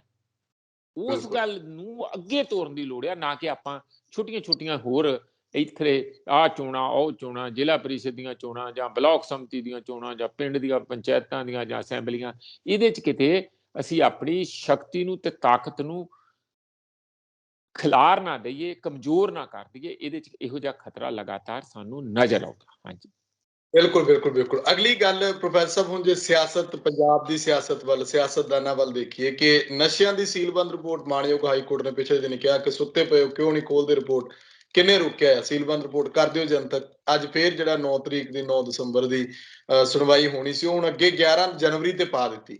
ਮਜੀਠੀਆ ਸਾਹਿਬ ਤਮਾਮ ਚੈਨਲਾਂ ਤੇ ਕਹਿੰਦੇ ਨੇ ਕਿ ਜੇ ਤੁਹਾਡੇ ਤੋਂ ਨਹੀਂ ਫੜਿਆ ਜਾਂਦਾ ਤਾਂ ਤੁਸੀਂ ਸਿਆਸਤ ਕਿਉਂ ਕਰਦੇ ਹੋ? ਤੁਸੀਂ ਜੇਲ੍ਹ ਵਿੱਚ ਡੱਕਣਾ ਡੱਕ ਦਿਓ, ਅਸੀਂ ਜੇਲ੍ਹ ਜਾਣ ਲਈ ਤਿਆਰ ਆ। ਪਰ ਲੋਕ ਵੀ ਇੱਥੇ ਸਵਾਲ ਇਹ ਕਰਦੇ ਨੇ ਕਿ ਆਖਿਰਕਾਰ ਕਦੋਂ ਤੱਕ ਸਿਆਸਤ ਹੋਣੀ ਹੈ? ਤੁਸੀਂ ਵੱਡੇ ਮਗਰਮੱਛਾਂ ਦੀ ਗੱਲ ਕਰ ਲਓ, ਪਰ ਜਿਹੜੇ ਛੋਟੇ ਤਸਕਰ, ਜਿਹੜੇ ਮਾੜੇ ਮੋਟੇ ਤਸਕਰ ਅੱਜ ਵੀ ਕੰਮ ਕਰ ਰਹੇ ਨੇ, ਪਿੰਡਾਂ ਸ਼ਹਿਰਾਂ 'ਚ ਨਸ਼ਾ ਖੁੱਲ੍ਹੇਆਮ ਮਿਲ ਰਿਹਾ, ਮਾਪਿਆਂ ਦੇ ਪੁੱਤ ਮਰ ਰਹੇ ਨੇ, ਪਰ ਉਹਨਾਂ ਵੱਲ ਧਿਆਨ ਕਿਉਂ ਨਹੀਂ? ਜੇ ਤੁਸੀਂ ਉਧਰ ਵੱਡੇ ਕੰਮ ਨਹੀਂ ਕਰਦੇ, ਘੱਟੋ ਘੱਟ ਆਹ ਨਸ਼ਾ ਤਾਂ ਰੋਕ ਲਓ ਜਿਹੜਾ ਤੁਹਾਡੇ ਹੁੰਦਿਆਂ ਸ਼ਰੇਆਮ ਚੱਲ ਰਿਹਾ, ਉਹਦੇ ਤੇ ਵੀ ਲਗਾਮ ਨਹੀਂ। ਫਿਰ ਇਹੀ ਕਹਿ ਲਈਏ ਕਿ ਸਿਆਸਤ ਹੀ ਸਿਆਸਤ ਕੀਤੀ ਬਸ। ਸੁਖਵਿੰਦਰ ਜੀ, ਤੁਸੀਂ ਆਪ ਆਪਣੀਆਂ ਗੱਲਾਂ ਦਾ ਥੋੜਾ ਜਿਹਾ ਜੇ ਵਿਸ਼ਲੇਸ਼ਣ ਕਰਕੇ ਦੇਖੋ, ਤੁਹਾਨੂੰ ਸਾਰੀ ਪਿਕਚਰ ਕਲੀਅਰ ਹੋ ਜੂ। ਇਹਦਾ ਮਤਲਬ ਸਾਫ਼ ਇਹ ਆ ਕਿ ਇਹਨਾਂ ਦਾ ਨਾਂ ਰਾਜਨੀਤਿਕ ਲੋਕ ਆ, ਅਸਲ 'ਚ ਇਹ ਪਾਰਟੀਆਂ ਇੱਕ ਮਾਫੀਆ ਨੁਮਾ ਹੀ ਬਣ ਚੁੱਕੀਆਂ। ਇੱਕ ਕਿਸਮ ਦਾ ਮਾਫੀਆ ਨਹੀਂ, ਕਈ ਮਾਫੀਆ ਉਹਨਾਂ 'ਚ ਸ਼ਾਮਲ ਹੋ ਚੁੱਕੇ ਆ। ਉਹਦੇ 'ਚ ਰੇਤੇ ਵਾਲੇ ਵੀ ਆ, ਕੇਬਲ ਵਾਲੇ ਵੀ ਆ, ਟਰਾਂਸਪੋਰਟ ਵਾਲੇ ਵੀ ਆ, ਡਰੱਗ ਵਾਲੇ ਵੀ ਆ, ਹੋਰ ਕਈ ਪਤਾ ਨਹੀਂ ਕਿਹੜੇ, ਸਾਨੂੰ ਜਿਹੜੇ ਅਜੇ ਦਿਖਦੇ ਨਹੀਂ, ਉਹ ਵੀ ਹੋਣਗੇ। ਨਜਾਇਜ਼ ਵਸੂਲੀਆਂ ਵਾਲੇ, ਟੋਲ ਟੈਕਸਾਂ ਵਾਲੇ, ਕਿੰਨੀ ਕਿਸਮ ਦੇ ਹੋਣਗੇ, ਕਈ ਕਿਸਮ ਦੇ ਹੋਣਗੇ। ਪਰ ਪਰਿਆਵਰਨ ਵਾਲਾ ਵੀ ਮਾਫੀਆ ਹੋਊਗਾ ਜਿਹੜਾ ਹਰ ਕਿਸੇ ਨੂੰ ਸਰਟੀਫਿਕੇਟ ਦੇਈ ਜਾਂਦਾ ਤੇ ਕੋਈ ਨਹੀਂ, ਸਭ ਹਵਾ ਸਾਫ ਹੀ ਆ, ਭਾਵੇਂ ਲੋਕੀ ਫੇਫੜੇ ਗਲ ਕੇ ਮਰ ਜਾਣ। ਇਹ ਸਾਰਾ ਕੁਝ ਜੋ ਹੈ, ਤੁਸੀਂ ਖੁਦ ਹੀ ਉਸ ਗੱਲ ਨੂੰ ਮਹਿਸੂਸ ਵੀ ਕਰ ਰਹੇ, ਮੈਂ ਵੀ ਕਰ ਰਿਹਾ। ਇਹਨਾਂ ਨੂੰ ਕਿਵੇਂ ਤੁਸੀਂ ਇੱਥੇ, ਜਦੋਂ ਤਾਕਤ ਹੀ, ਸੱਤਾ ਹੀ ਉਹਨਾਂ ਦੀ ਆ, ਫਿਰ ਉਹਨਾਂ ਨੂੰ ਇਸੇ ਸੱਤਾ ਰਾਹੀਂ ਕਿਵੇਂ ਪਰਾਂ ਕਰੋਗੇ? ਉਹ ਤੇ ਬਾਹਰੋਂ ਦਬਾਅ ਨਾਲ ਹੀ ਪਰਾਂ ਹੋਣਗੇ, ਲੋਕਾਂ ਦੇ ਰੋਸ਼ ਨਾਲ, ਵਿਰੋਧ ਨਾਲ, ਲੋਕਾਂ ਦੇ ਵੱਡੇ ਤੂਫਾਨ ਦੇ ਨਾਲ ਹੀ ਉਹ ਇਹੋ ਜਿਹੀਆਂ ਚੀਜ਼ਾਂ ਪਰਾਂ ਹੋਣਗੀਆਂ। ਤੁਸੀਂ ਅੰਦਰ ਵੜ ਕੇ ਅਸੈਂਬਲੀਆਂ ਦੇ ਨਹੀਂ ਕਰ ਸਕਦੇ। ਹੁਣ ਦੇਖੋ, ਚੁਣੀ ਹੋਈ ਗਵਰਨਮੈਂਟ ਆ, 70 ਕੇ 80 ਬੰਦੇ ਮੇਰਾ ਖਿਆਲ ਕਾਂਗਰਸ ਕੋ ਹੋ ਗਏ ਆ। ਪਤਾ ਨਹੀਂ ਕੀ ਇਹਨਾਂ ਨੂੰ, ਮੇਰੇ ਕੋਲ ਕਈ ਵਾਰੀ ਸਖਤ ਸ਼ਬਦ ਵੀ ਆਉਂਦੇ ਆ ਮਨ ਵਿੱਚ, ਕਹਿਣਾ ਨਹੀਂ ਚਾਹੀਦਾ ਪਬਲਿਕਲੀ, ਲੋਕ ਸਮਝਦੇ ਪ੍ਰੋਫੈਸਰ ਆ ਕਿ ਉਹੋ ਜਿਹੀਆਂ ਗੱਲਾਂ ਕਰਦੇ, ਪਰ ਸੱਚੀ ਮੁੱਚੀ ਜੇ ਦਿਲ ਦੀ ਗੱਲ ਦੇਖੋ ਕਿ ਕਿਤੇ ਰਿਪੋਰਟ ਖੋਲਣ ਤੁਹਾਨੂੰ ਮੌਤ ਪੈਂਦੀ ਹੈ। ਔਰ ਜਿਹੜੇ ਆਪਣੇ ਆਪ ਨੂੰ ਮਾਫੀਆ, ਜਿਨ੍ਹਾਂ ਦੇ ਉੱਤੇ ਸ਼ੱਕ ਕੀਤਾ ਜਾਂਦਾ, ਉਹ ਭੰਗੜੇ ਪਾਉਂਦੇ ਫਿਰਦੇ ਆ, ਦੰਦੀਆਂ ਦਿਖਾ ਰਹੇ। ਇਹਨਾਂ ਨੂੰ ਡੁੱਬ ਮਰਨਾ ਚਾਹੀਦਾ ਵਾ ਕਾਂਗਰਸੀਆਂ ਨੂੰ ਇਸ ਗੱਲ ਦੇ ਉੱਤੇ। ਛੱਡ ਦਿਓ, ਰਿਜ਼ਾਈਨ ਕਰ ਦਿਓ ਸਾਰੇ, ਕੀ ਲੋੜ ਆ? ਜੇ ਨਹੀਂ ਕੰਮ ਹੁੰਦਾ ਪਰਾਂ ਹੋ ਜਾਓ, ਕੈਪਟਨ ਚਲਾ ਗਿਆ, ਉਧਰ ਚਲਾ ਗਿਆ, ਤੁਸੀਂ ਘਰੇ ਬਹਿ ਜਾਓ, ਕੋਈ ਹੋਰ ਆ ਜਾਣਗੇ ਤੁਹਾਡੀ ਜਗ੍ਹਾ। ਪਰ ਜੇ ਤੁਸੀਂ ਜਿਨ੍ਹਾਂ ਨੂੰ ਮਾਫੀਆ ਮਾਫੀਆ ਮਾਫੀਆ ਕਹਿੰਦੇ ਆ, ਜੇ ਉਹਨਾਂ ਦੀ ਇੱਕ ਰਿਪੋਰਟ ਨਹੀਂ ਖੁੱਲ ਸਕਦੀ ਤੁਹਾਡੇ ਕੋਲੋਂ, ਉਹਦੀ ਸ਼ਕਤੀ ਨਹੀਂ ਤੁਹਾਡੇ ਕੋਲ, ਤਾਕਤ ਨਹੀਂ, ਹਿੰਮਤ ਨਹੀਂ, ਜਾਂ ਤੁਸੀਂ ਡਰਦੇ ਆ, ਚੋਰ ਆ, ਖੁਦ ਉਹਦੇ ਹਿੱਸੇ ਆ, ਤੁਹਾਨੂੰ ਧਮਕੀ ਆਉਂਦੀ ਆ, ਤੁਸੀਂ ਚੁੱਪ ਕਰਕੇ ਬੈਠ ਜਾਂਦੇ ਆ। ਇਹ ਤੇ ਦੱਸਣਾ ਪਊ ਨਾ ਲੋਕਾਂ ਨੂੰ ਕੀ ਕਰਨੇ ਆ। ਤੁਸੀਂ ਨਵਕਿਰਨ ਸਾਹਿਬ ਨਾਲ ਐਡਵੋਕੇਟ, ਸੀਨੀਅਰ ਐਡਵੋਕੇਟ ਹੈ, ਤੁਸੀਂ ਗੱਲ ਕੀਤੀ ਹੈ, ਮੈਂ ਵੀ ਕਰਦਾ ਰਹਿਣਾ। ਉਹ ਕਹਿੰਦੇ ਕੋਰਟ ਵੱਲੋਂ ਕੋਈ ਹੈ ਹੀ ਨਹੀਂ। ਅੱਜ ਦੀ ਗੱਲ 5ਵੀਂ ਤਰੀਕ ਹੈ ਕਿ 6ਵੀਂ ਤਰੀਕ ਪੈ ਚੁੱਕੀ ਆ, ਗਾਂ ਤੋਂ ਗਾਂ ਇਲੈਕਸ਼ਨ ਆ ਜਾਣੀ, ਉਦੋਂ ਤੱਕ ਅਗਲੇ 11 ਜਨਵਰੀ ਦਾ ਮਤਲਬ ਉਦੋਂ ਕੋਡ ਲੱਗਾ ਹੋਊਗਾ, ਗੱਲ ਖਤਮ ਆਈ ਗਈ ਹੋਗੀ, ਵੀ ਰਿਪੋਰਟ ਹੀ ਨਹੀਂ ਖੁੱਲੀ। ਫਿਰ ਸਿੱਧੂ ਉੱਥੇ ਕੀ ਕਰੇ? ਸਿੱਧੂ ਬਥੇਰਾ ਪਿੱਟ ਚੁੱਕਾ। ਸਿੱਧੂ ਹੁਣ ਆਪ ਕੱਲੇ ਨੇ ਤੇ ਪਾੜ ਨਹੀਂ ਦੇਣੀ ਉਹ ਰਿਪੋਰਟ ਫੜ ਕੇ, ਉਹ ਤੇ ਸਰਕਾਰ ਕੋਲ ਆ। ਇਸ ਲਈ ਮੈਂ ਬੜਾ ਦੁਖੀ ਮਨ ਨਾਲ ਇਹ ਗੱਲ ਕਹਿ ਰਿਹਾ ਕਿ ਸਾਡੀਆਂ ਜਿਨ੍ਹਾਂ ਨੂੰ ਅਸੀਂ ਸਰਕਾਰਾਂ ਮੰਨਦੇ ਹਾਂ, ਜਿਹੜੀਆਂ ਚੁਣੀਆਂ ਹੋਈਆਂ ਸਰਕਾਰਾਂ, ਔਰ ਜਿਹੜੀਆਂ ਸੰਵਿਧਾਨ ਦੀਆਂ ਸਹੁੰ ਚੁੱਕ ਕੇ ਸਰਕਾਰਾਂ ਬਣਦੀਆਂ, ਉਹਨਾਂ ਦੀ ਹਾਲਤ ਇਹ ਹੈ ਕਿ ਉਹ ਖੁਦ ਹੀ ਉਹਨਾਂ ਰੰਗਾਂ 'ਚ ਰੰਗੇ ਗਏ ਆ ਜਿਹਦੇ ਵਿਰੁੱਧ ਉਹ ਲੋਕਾਂ ਨੂੰ ਭਰੋਸਾ ਦੇ ਕੇ ਸੱਤਾ 'ਚ ਆਉਂਦੇ ਆ। ਇਹ ਫਿਰ SKM ਵਰਗੇ ਜਿਹੜੇ ਮੋਰਚੇ ਹੋਣਗੇ, ਭਾਵੇਂ ਉਹ ਵਿਦਿਆਰਥੀਆਂ ਦਾ ਹੋਏ, ਕਰਮਚਾਰੀਆਂ ਦਾ ਹੋਏ, ਖੇਤ ਮਜ਼ਦੂਰਾਂ ਦਾ ਹੋਏ, ਦਲਿਤਾਂ ਦਾ ਹੋਏ, ਔਰਤਾਂ ਦਾ ਹੋਏ, ਉਹ ਸਾਰੇ ਰਲ ਕੇ ਜਦੋਂ ਵੱਡਾ ਮਹਾਜ ਘੇਰਾ ਪਾਉਣਗੇ, ਜਿਵੇਂ ਕਿਲੇ ਨੂੰ ਪਾਇਆ ਸੀਗਾ ਬੈਸਟਿਲ ਜਿਹਨੂੰ ਕਹਿੰਦੇ ਆ, ਪੈਰਿਸ ਦੇ ਵਿੱਚ 1789 ਦੇ ਵਿੱਚ, ਤੇ ਉਹਨਾਂ ਨੂੰ ਅੰਦਰ ਨਹੀਂ ਸੀ ਬੈਠਿਆ ਪਤਾ ਲੱਗਦਾ ਕਿ ਕਿਸਾਨ ਮੰਗ ਕੀ ਰਹੇ ਆ। ਉਹ ਕਹਿੰਦੇ ਕੀ ਮੰਗਦੇ? ਰਾਣੀ ਨੇ ਪੁੱਛਿਆ, ਕਹਿੰਦੇ ਜੀ ਇਹ ਕਹਿੰਦੇ ਆ ਕਿ ਸਾਡੇ ਕੋਲ ਰੋਟੀ ਨਹੀਂ ਹੈਗੀ ਆ, ਭੁੱਖੇ ਆ ਅਸੀਂ। ਉਹ ਕਹਿੰਦੇ ਫਿਰ ਇਹਨਾਂ ਨੂੰ ਕਿਹਾ ਕੇਕ ਖਾ ਲੈਣ। ਯਾਨੀ ਇੰਨੇ ਲੋਕ, ਉਹ ਜਿਹੜੇ ਲੋਕਾਂ ਨਾਲੋਂ, ਜਿਹੜੇ ਉੱਥੇ ਦੇ ਰਾਜ ਕਰਦੇ ਲੋਕ ਸੀ, ਟੁੱਟ ਚੁੱਕੇ ਸੀ। ਇਹੀ ਹਾਲਤ ਸਾਡੀਆਂ ਪਾਰਟੀਆਂ ਦਾ। ਇਹਨਾਂ ਨੂੰ ਲੋਕਾਂ ਦਾ ਕੀ ਦਰਦ, ਕੀ ਕਰ ਰਹੇ, ਕੀ ਖਾ ਰਹੇ, ਕਿਸ ਤਰ੍ਹਾਂ ਸੌ ਰਹੇ, ਕਿਵੇਂ ਦਿਨ ਕੱਟ ਰਹੇ ਆ, ਕੀ ਬਿਮਾਰੀ ਦੇ ਵਿੱਚ, ਕਿਹੜੇ ਹਾਲਾਤਾਂ 'ਚ, ਕੋਈ ਇਹਨਾਂ ਦੇ ਸਾਰੋਕਾਰ ਨਹੀਂ ਹੈ। ਇਸ ਕਰਕੇ ਤਾਂ ਹੋਰ ਵੀ ਜ਼ਰੂਰੀ ਬਣਦਾ ਕਿ ਕਿਸਾਨ ਜਿਹੜੀ ਜਾਗ ਲਾਈ ਆ, ਉਹਨਾਂ ਨੇ ਜਾਗਰਤੀ ਦੀ ਜਾਗ ਲਾਈ ਆ, ਇੱਕ ਸੋਚ ਦੀ, ਇੱਕ ਮਾਰਗ ਦਰਸ਼ਕ ਬਣੇ ਆ, ਉਸੇ ਚੀਜ਼ ਨੂੰ ਬਾਕੀ ਸਾਰੇ ਸਮੁਦਾਇਆਂ ਦੇ ਵਿੱਚ ਵੀ ਫੈਲਾਉਣਾ ਚਾਹੀਦਾ। ਨਾ ਕਿ 1000 ਰੁਪਈਆ ਦੇ ਦਿਓ, 2000 ਰੁਪਈਏ ਦੇ ਦਿਓ, ਜੇਬਾਂ 'ਚ ਫਲਾਨਾ ਪਾ ਦਿਓ, ਬੱਸ ਨੂੰ ਉੱਪਰ ਵੀ ਥੱਲੇ ਵੀ ਫ੍ਰੀ ਹੂਟੇ ਦਵਾ ਦਿਓ। ਉੱਥੇ ਕੇਜਰੀਵਾਲ ਕਹਿੰਦਾ ਮੈਂ ਰਾਮ ਮੰਦਿਰ ਅਯੁੱਧਿਆ ਨੂੰ 3 ਤਰੀਕ 3 ਦਸੰਬਰ ਤੋਂ ਗੱਡੀਆਂ ਲਾਤੀਆਂ, ਆ ਜਾਓ ਜਿਹਨੇ ਬਹਿਣਾ ਮੁਫਤਦਾਰ, ਮੈਂ ਉੱਥੇ ਰਹਿਣ ਦਾ ਵੀ ਕਹਿੰਦਾ ਕਰੂੰਗਾ। ਇਹੋ ਜਿਹੀ ਗੱਲ ਥੋੜੀ ਆ। ਆਹ ਕੰਮ ਤੇ ਸਾਰਿਆਂ ਨੇ ਸ਼ੁਰੂ ਕੀਤੇ ਹੋਏ ਆ, ਕੱਲਾ ਕੇਜਰੀਵਾਲ ਨਹੀਂ ਹੈ। ਸਾਨੂੰ ਥੋੜਾ ਜਿਹਾ ਉਹਦੇ ਤੋਂ ਅਜੀਬ ਲੱਗਦਾ ਕਿਉਂਕਿ ਉਹ ਇੱਕ ਅਲੱਗ ਕਿਸਮ ਦੀ ਉਮੀਦ ਲੈ ਕੇ ਆਏ ਸੀ। ਉਹ ਉਸੇ ਕੰਮ 'ਚ ਬਿਲਕੁਲ ਖੁੱਭ ਗਏ ਪੂਰੀ ਤਰ੍ਹਾਂ, ਸਗੋਂ 2 ਕਦਮ ਅੱਗੇ ਹੀ ਆ ਜਿਸ ਤਰੀਕੇ ਨਾਲ ਦੂਜੀਆਂ ਰਵਾਇਤੀ ਪਾਰਟੀਆਂ ਲੱਗੀਆਂ ਹੋਈਆਂ ਸੀ। ਇਸੇ ਕਰਕੇ ਉਹਨਾਂ ਦਾ ਮੁਕਾਬਲਾ, ਉਹ ਕਹਿੰਦਾ 300 ਯੂਨਿਟ ਦੇਣੇ ਫ੍ਰੀ, ਉਹ ਕਹਿੰਦਾ ਮੈਂ 400 ਦੇ ਦੂ, ਉਹ ਕਹਿੰਦਾ ਮੈਂ 1000 ਰੁਪਇਆ ਦਊਂਗਾ ਕੇਜਰੀਵਾਲ ਔਰਤਾਂ ਨੂੰ, ਅਕਾਲੀ ਦਲ ਨੇ ਕਹਿਤਾ ਮੈਂ 2000 ਦਊਂਗਾ। ਸੁੱਟੋ ਪੱਤਾ ਜਿਹਨੇ ਸੁੱਟਣਾ, ਮਾਰਕੀਟ ਗਰਮ ਆ ਸਾਰੀ। ਇਸ ਕਿਸਮ ਦਾ ਲੁੱਟ ਖੋਹ ਲੋਕਾਂ ਨੂੰ ਝੂਠ ਬੋਲ ਕੇ ਸ਼ੁਰੂ ਹੋਈ ਹੈ। ਉਸ ਦਾ ਮੈਨੂੰ ਅਤੀ ਇਸ ਗੱਲ ਦੀ ਜਾਨੀ ਦਿਲੋਂ ਦੁੱਖ ਹੈਗਾ ਕਿ ਹੱਦ ਹੋ ਗਈ। ਇੱਕ ਰਿਪੋਰਟ ਨਹੀਂ ਖੁੱਲਦੀ, ਕਿਹੜਾ ਨਸ਼ਾ ਦੂਰ ਕਰ ਲੂ, ਕਿਹੜਾ ਸਮਗਲਰਾਂ ਨੂੰ ਫੜ ਲੂ, ਕਿਹੜਾ ਜੇਲ੍ਹਾਂ 'ਚ ਸੁੱਟ ਦੂ, ਕਿਉਂ ਲੋਕਾਂ ਨੂੰ ਬੇਵਕੂਫ ਬਣਾਉਂਦੇ ਆ? ਇਹ ਲੋਕ ਹੀ ਇਹਨਾਂ ਨੂੰ ਸੂਤਰ ਕਰਨਗੇ। ਹਾਂਜੀ ਬਿਲਕੁਲ ਪ੍ਰੋਫੈਸਰ ਸਾਹਿਬ, ਅਗਲੀ ਗੱਲ ਜਿਹੜੀ ਹੈ ਉਹ ਅਕਾਲੀ ਦਲ ਇੱਕ ਤਾਂ ਘੋਰ ਸੰਕਟ ਦਾ ਸਾਹਮਣਾ ਕਰ ਰਿਹਾ, ਦੂਜੇ ਬੰਨੇ ਸੁੱਚਾ ਸਿੰਘ ਛੋਟੇਪੁਰ ਜਿਹੜੇ ਨੇ ਉਹਨਾਂ ਦਾ ਅਕਾਲੀ ਦਲ ਦੇ ਵਿੱਚ ਆਉਣਾ, ਉਹ ਕੇਜਰੀਵਾਲ ਸਾਹਿਬ ਬਾਰੇ ਵੀ ਬੜੇ ਖੁਲਾਸੇ ਉਹਨਾਂ ਨੇ ਕੀਤੇ ਉੱਥੇ ਬਹਿ ਕੇ ਕਿ ਕੀ ਕਰਦੇ ਰਹੇ ਨੇ ਅੰਦਰ, ਮੈਨੂੰ ਸਭ ਪਤਾ ਆ। ਦੁਰਗੇਸ਼ ਪਾਠਕ ਬਾਰੇ ਬੜਾ ਕੁਝ ਦੱਸਿਆ। ਪਰ ਲੋਕ ਸਵਾਲ ਇਹ ਕਰ ਰਹੇ ਨੇ ਕਿ ਛੋਟੇਪੁਰ ਸਾਹਿਬ ਤੁਸੀਂ ਅਕਾਲੀ ਦਲ ਦੇ ਵਿੱਚ ਵਾਪਸੀ ਕੀਤੀ ਹੈ, ਇਹਦੇ ਨਾਲ ਅਕਾਲੀ ਦਲ ਨੂੰ ਕਿੱਦਾਂ ਦਾ ਫਾਇਦਾ ਜਾਂ ਪੰਜਾਬ ਦੀ ਸਿਆਸਤ ਨੂੰ ਕਿੱਦਾਂ ਦਾ ਫਾਇਦਾ? ਹਾਲਾਂਕਿ ਡੋਰੇ ਤਾਂ ਕਹਿੰਦੇ ਕੇਜਰੀਵਾਲ ਸਾਹਿਬ ਉਹਨਾਂ ਨੇ, ਭਗਵੰਤ ਮਾਨ ਹੋਰਾਂ ਨੇ ਵੀ ਦੁਆਰਾ ਫਿਰ ਬੜੇ ਪਾਏ ਸੀ। ਨਹੀਂ, ਮੈਨੂੰ ਨਹੀਂ ਲੱਗਦਾ ਕਿ ਭਗਵੰਤ ਮਾਨ ਨੂੰ ਕੋਈ ਪਾਵਰ ਨਹੀਂ ਦਿੱਤੀ ਹੋਈ। ਇਹ ਅਫਸੋਸ ਦੀ ਗੱਲ ਹੈ। ਭਗਵੰਤ ਮਾਨ ਜਿੰਨਾ ਮਰਜ਼ੀ ਦੇਖੋ, ਮਤਲਬ ਕੀ ਕਹੀਏ ਹੁਣ, ਮੈਂ ਕੁਝ ਕਹਿਣ ਨੂੰ ਨਹੀਂ ਜੀ ਕਰਦਾ।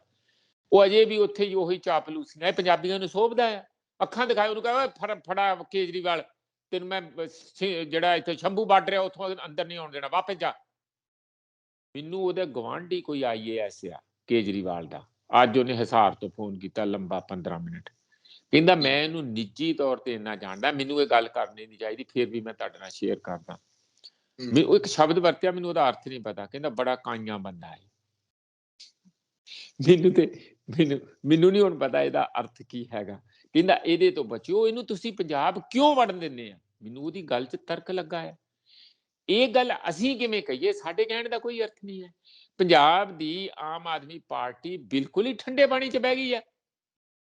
ਇਹਨਾਂ ਦੇ ਮੂੰਹ 'ਚ ਜ਼ੁਬਾਨ ਨਹੀਂ ਹੈਗੀ ਕਿ ਉਹਨੂੰ ਕਹਿਣ ਵਾ ਤੂੰ ਕੌਣ ਹੁੰਦਾ ਬਾਰ-ਬਾਰ ਆਉਣਾ, ਚੱਕ ਆਪਣਾ ਝਾੜੂ ਦਾ ਚੋਣ ਨਿਸ਼ਾਨ ਅਸੀਂ ਨਵਾਂ ਲਵਾ ਲਾਂਗੇ। ਕਰੇ ਭਗਵੰਤ ਮਾਨ ਅੱਗਿਓਂ ਅਗਵਾਈ ਕੀਤੀ ਕਿ ਨਹੀਂ ਕਿਸਾਨਾਂ ਨੇ ਢਿਬਰੀ ਟੈਟ ਸਾਰਿਆਂ ਦੀ। ਇਸ ਤਰ੍ਹਾਂ ਤੁਸੀਂ ਭੜਕ ਤੇ ਮਾਰੋ, ਥੱਲੇ ਹੀ ਲੱਗੀ ਜਾਂਦੇ, ਥੱਲੇ ਹੀ ਲੱਗੀ ਜਾਂਦੇ। ਉਹ ਬਾਰ-ਬਾਰ ਆਉਂਦਾ ਆਪਣਾ ਕਰਕੇ ਕਦੀ ਕੁਛ ਕਦੀ ਕੁਛ ਕਦੀ ਕੁਛ। ਸਾਨੂੰ ਉਹਦੇ ਨਾਲ ਕੋਈ ਗੁੱਸਾ ਨਹੀਂ ਹੈ। 100 ਵਾਰੀ ਇਹਨਾਂ ਦਾ ਲੀਡਰ ਹੈ, ਉਹਦੀ ਰਿਸਪੈਕਟ ਵੀ ਕਰਨ, ਰੈਲੀਆਂ 'ਚ ਬੁਲਾਉਣ, ਸਾਰਾ ਕੁਝ ਕਰੇ, ਪਰ ਇਹਨਾਂ ਨੂੰ ਕੁਛ ਵੀ ਨਾ ਦੇਵੇ ਤੇ ਆਪ ਹੀ ਕਰੀ ਜਾਵੇ। ਇਹ ਕੇਜਰੀਵਾਲ ਪਾਰਟੀ ਹੈ ਕਿ ਆਮ ਆਦਮੀ ਪਾਰਟੀ? ਬਿਲਕੁਲ। ਤੇ ਫਿਰ ਪੰਜਾਬੀਅਤ ਕਿੱਥੇ ਹੋਈ ਇਹਦੇ 'ਚ? ਹੁਣ ਮੈਂ ਨਿੱਕੀ ਗੱਲ ਤਾਂ ਕਹਿਣਾ, ਫਿਰ ਇੱਥੇ ਸ਼੍ਰੋਮਣੀ ਅਕਾਲੀ ਦਲ ਦੇ ਵਿੱਚ ਜਿਹੜਾ ਚਲੇ ਗਏ ਸੁੱਚਾ ਸਿੰਘ, ਉੱਥੇ ਹੀ ਜਾਣਾ ਸੀ ਉਹਨਾਂ ਨੇ। ਇੱਥੇ ਹੀ ਕਹਿਣਾ ਆਹ ਹੀ ਗੱਲਾਂ ਜਿਹੜੀਆਂ ਮੈਂ ਕਹਿੰਦਾ ਉਹ ਸੁੱਚਾ ਸਿੰਘ ਛੋਟੇਪੁਰ ਕਹਿੰਦਾ, ਕਿਉਂਕਿ ਅਸੀਂ ਵਿੱਚੋਂ ਇਨਸਾਈਡਰ ਤੇ ਸਾਰਾ ਕੁਝ ਦੇਖਿਆ ਹੋਇਆ। ਤੁਸੀਂ ਇਹ ਦੇਖੋ ਵੀ ਇੱਥੇ 1000 ਰੁਪਇਆ ਦਿੱਤਾ, ਉੱਥੇ 1000 ਰੁਪਇਆ ਦਿੱਲੀ 'ਚ ਦਿੱਤਾ, ਨਹੀਂ ਦਿੱਤਾ। ਕਦੀ ਕੋਈ ਔਰਤ ਨੂੰ ਉੱਥੇ ਦੀ ਦਿੱਲੀ ਦੀ ਨੂੰ ਕੈਬਨਿਟ ਮਿਨਿਸਟਰ ਬਣਾਇਆ, ਨਹੀਂ ਬਣਾਇਆ। ਇੱਥੇ ਕਿ ਦਲਿਤ ਬੀਬੀਆਂ ਭੈਣਾਂ ਵੀਰਾਂ ਨੂੰ ਆ ਕੇ ਕਹਿੰਦਾ ਮੈਂ ਤੁਹਾਡਾ ਪੁੱਤਰ ਆ, ਮੈਂ ਤੁਹਾਡਾ ਭਾਈ ਆ, ਮੇਰਾ ਤੇ ਦਿਲ ਤੁਹਾਡੇ ਕਰਕੇ ਹੀ ਧੜਕਦਾ, ਨਹੀਂ ਤੇ ਬੰਦ ਹੋ ਜਾਊਗਾ। ਉੱਥੇ ਕਿਸੇ ਵੀ ਐਸਸੀ ਸਮੁਦਾਇ ਨੂੰ ਕੈਬਨਿਟ ਮਿਨਿਸਟਰ ਬਣਾਇਆ, ਨਹੀਂ ਬਣਾਇਆ। ਕਿਸੇ ਘੱਟ ਗਿਣਤੀ ਦੇ ਇੱਥੇ ਆਉਂਦੇ ਆ, ਸਿੱਖ ਚਿਹਰਾ ਹੋਊਗਾ, ਤੂੰ ਕਦੀ ਉੱਥੇ ਮਿਨਿਸਟਰ ਬਣਾਇਆ? ਇਹ ਮੈਨੂੰ ਉੱਥੇ ਉਸ ਬੰਦੇ ਨੇ ਵੀ ਗੱਲਾਂ ਕਹੀਆਂ ਹੈ, ਜਿਹੜੇ ਮੈਂ IAS ਦੀ ਗੱਲ ਕਰ ਰਿਹਾ, ਨਾਂ ਲੈਣਾ ਠੀਕ ਨਹੀਂ ਹੈਗਾ, ਰਿਟਾਇਰਡ ਹੈਗੇ ਆ। ਕਹਿੰਦੇ ਕਿਹੜੀਆਂ ਗੱਲਾਂ ਕਰਦਾ, ਤੁਸੀਂ ਪੰਜਾਬੀ ਸੁਣਦੇ ਕਿਵੇਂ ਇਹੋ ਜਿਹੀਆਂ ਗੱਲਾਂ? ਮੈਨੂੰ ਉਹਦੇ 'ਚ ਦਮ ਖਮ ਲੱਗਾ ਕਿ ਜਿਹੜਾ ਬੰਦਾ ਆਪਣੀ ਸਰਕਾਰ ਦੇ ਵਿੱਚ ਕੁਛ ਨਹੀਂ ਦਿੱਤਾ ਇਹੋ ਜਿਹਾ, ਇੱਥੇ ਆ ਕੇ ਵਾਅਦੇ ਕਰਦਾ ਉਹੋ ਜਿਹੇ, ਕਿਉਂਕਿ ਇਸ ਤਰੀਕੇ ਨਾਲ ਬੋਲਣ ਦੇ ਨਾਲ ਵੋਟਾਂ ਮਿਲਣਗੀਆਂ। ਇਸ ਲਈ ਸੁੱਚਾ ਸਿੰਘ ਛੋਟੇਪੁਰ ਉੱਥੇ ਤੇ ਕੀ ਵਾਪਸ ਜਾਣਾ ਸੀਗਾ ਆਮ ਆਦਮੀ ਪਾਰਟੀ 'ਚ, ਤੇ ਕਾਂਗਰਸ ਦੇ ਵਿੱਚ ਤੇ ਕਰੂਰਾ ਰਲਦਾ ਨਹੀਂ ਹੈ। ਜੇ ਕੋਈ ਮਾੜਾ ਮੋਟਾ ਵੀ ਸਿੱਖ ਹੈਗਾ ਤੇ ਕਿਵੇਂ ਜਾਊਗਾ, ਮਤਲਬ ਉਸ ਸੈਂਸ ਦੇ ਵਿੱਚ, ਕਿਉਂਕਿ ਉਹ ਅੰਮ੍ਰਿਤਧਾਰੀ ਸਿੱਖ ਹੈਗੇ ਆ, ਪੂਰੇ ਨਿਤਨੇਮੀ ਹੈਗੇ ਆ। ਮੈਨੂੰ ਲੱਗਦਾ ਕਿ ਚੰਗੀ ਹੋਵੇ ਜਾਂ ਮਾੜੀ ਹੋਵੇ, ਜਿੱਥੇ ਉਹ ਗਏ ਉਹ ਪਹਿਲਾਂ ਵੀ ਸੀਗੇ, ਫਿਰ ਆਜ਼ਾਦ ਵੀ ਰਹੇ, ਫਿਰ ਆਪ ਵੱਲ ਥੋੜਾ ਜਿਹਾ ਗੇੜਾ ਮਾਰ ਕੇ ਦੇਖਿਆ, ਤੇ ਫਿਰ ਉਹ ਆਪਣੇ ਘਰ ਵਾਪਸੀ ਵਾਂਗੂ ਹੀ। ਮੈਨੂੰ ਲੱਗਦਾ ਕਿ ਉਹ ਉਹਨਾਂ ਦਾ ਫੈਸਲਾ ਉਸ ਹਿਸਾਬ ਦੇ ਨਾਲ, ਜਿਸ ਕਿਸਮ ਦੇ ਉਹ ਇਨਸਾਨ ਹੈਗੇ ਆ, ਉਹ ਠੀਕ ਹੀ ਰਹੂਗਾ। ਉਹਨਾਂ ਨੂੰ ਰਾਜਨੀਤਿਕ ਕੋਈ ਲਾਭ ਉੱਥੇ ਹੋਏ ਜਾਂ ਨਾ ਹੋਏ, ਪਰ ਇੰਨਾ ਕੁ ਜ਼ਰੂਰ ਆ ਕਿ ਬਹੁਤ ਸਾਰਾ ਜਿਹੜਾ ਲੋਕਾਂ ਦੇ ਸਵਾਲਾਂ ਦੇ ਜਵਾਬ ਨਹੀਂ ਦੇਣੇ ਪੈਣਗੇ ਜੇ ਉੱਥੇ ਟਿਕਣਗੇ, ਤੇ ਮੈਨੂੰ ਲੱਗਦਾ ਕਿ ਉਸ ਹਿਸਾਬ ਨਾਲ ਉਹ ਠੀਕ ਹੀ ਹੈਗਾ। ਹਾਂਜੀ, ਸ਼ੁਕਰੀਆ ਪ੍ਰੋਫੈਸਰ ਸਾਹਿਬ, ਧੰਨਵਾਦ ਤੁਹਾਡਾ। ਬਹੁਤ ਬਹੁਤ ਸ਼ੁਕਰੀਆ ਸੁਖਵਿੰਦਰ ਜੀ, ਤੁਹਾਡਾ, ਤੁਹਾਡੀ ਟੀਮ ਦਾ, ਸਾਡੇ ਸਰੋਤਿਆਂ ਦਾ ਬਹੁਤ ਬਹੁਤ ਧੰਨਵਾਦ। ਸੋ ਮੇਰੇ ਨਾਲ ਮੌਜੂਦ ਸਨ ਉੱਘੇ ਸਿਆਸੀ ਮਾਹਰ ਪ੍ਰੋਫੈਸਰ ਮਨਜੀਤ ਸਿੰਘ। ਅਸੀਂ ਚਰਚਾ ਕੀਤੀ ਆ ਕਿ ਕਿਸਾਨੀ ਅੰਦੋਲਨ ਦਾ ਭਵਿੱਖ ਜਿਹੜਾ ਆ ਉਹ ਕਿਸਾਨ ਆਗੂਆਂ ਦੇ ਉੱਤੇ ਵੀ ਟਿਕਿਆ, ਕਿ ਉਹ ਕਿੱਧਰਲੇ ਪਾਸੇ ਇਹਨਾਂ ਲੋਕਾਂ ਨੂੰ ਜਿਹੜਾ ਅਗਲੇ ਸਮੇਂ ਦੇ ਵਿੱਚ ਇਸ ਸੰਕਟ ਵਿੱਚੋਂ ਕੱਢਣ ਲਈ ਲੈ ਕੇ ਜਾਂਦੇ ਨੇ। ਅੱਗੇ 15 ਜਨਵਰੀ ਦੀ ਇਹਨਾਂ ਦੀ ਮੀਟਿੰਗ ਆ, ਤੇ ਹੋਰ ਦਰਬਾਰ ਸਾਹਿਬ ਵੱਲ ਜਾਣਾ ਕੁਝ ਦਿਨਾਂ ਨੂੰ, ਤੇ ਉੱਥੇ ਜਾ ਕੇ ਨਤਮਸਤਕ ਹੋਣਗੇ ਸਾਰੇ ਕਿਸਾਨ ਲੀਡਰ। ਸਾਰਾ ਪਲਾਨ ਸਭ ਨੂੰ ਪਤਾ ਹੀ ਹੈ, ਤੁਸੀਂ ਸੁਣ ਲਿਆ ਹੋਣਾ। ਤੇ ਗੱਲ ਹੁਣ ਅੱਗੇ ਦੀ ਹੈ ਕਿ ਤੁਸੀਂ ਕਿੱਦਾਂ ਸੁਚੇਤ ਰਹਿਣਾ, ਕਿੱਦਾਂ, ਕਿਉਂਕਿ ਵੋਟਾਂ ਸਿਰ ਦੇ ਉੱਤੇ ਆ ਰਹੀਆਂ, ਸਿਰਫ ਕਿਸਾਨ ਆਗੂਆਂ ਤੇ ਹੀ ਨਾ ਛੱਡਿਆ ਜਾਵੇ। ਥੋੜਾ ਜਿਹਾ ਵੀ ਵੈਸੇ ਲੋਕ ਸਿਆਣੇ ਨੇ, ਬਹੁਤ ਚੇਤਨ ਕੀਤਾ, ਹੋਰ ਚੇਤਨ ਹੋਣ ਦੀ ਲੋੜ ਹੈ। 2022 ਦੀ ਇਲੈਕਸ਼ਨ ਤੁਸੀਂ ਤੈਅ ਕਰਨੀ ਹੈ ਕਿਹੜੀ ਪਾਰਟੀ ਨੂੰ ਕਿਸ ਥਾਂ ਦੇ ਉੱਤੇ ਰੱਖਣਾ। ਆਪਣੇ ਵਿਚਾਰ ਕਮੈਂਟ ਜ਼ਰੂਰ ਕਰਿਓ। ਤਖਤ ਪੰਜਾਬ ਨੂੰ ਸਬਸਕ੍ਰਾਈਬ ਕਰੋ। ਮੈਨੂੰ ਇਜਾਜ਼ਤ ਦਿਓ, ਧੰਨਵਾਦ। ਸ਼ੁਕਰੀਆ ਸਰ, ਧੰਨਵਾਦ ਜੀ। ਅੱਜ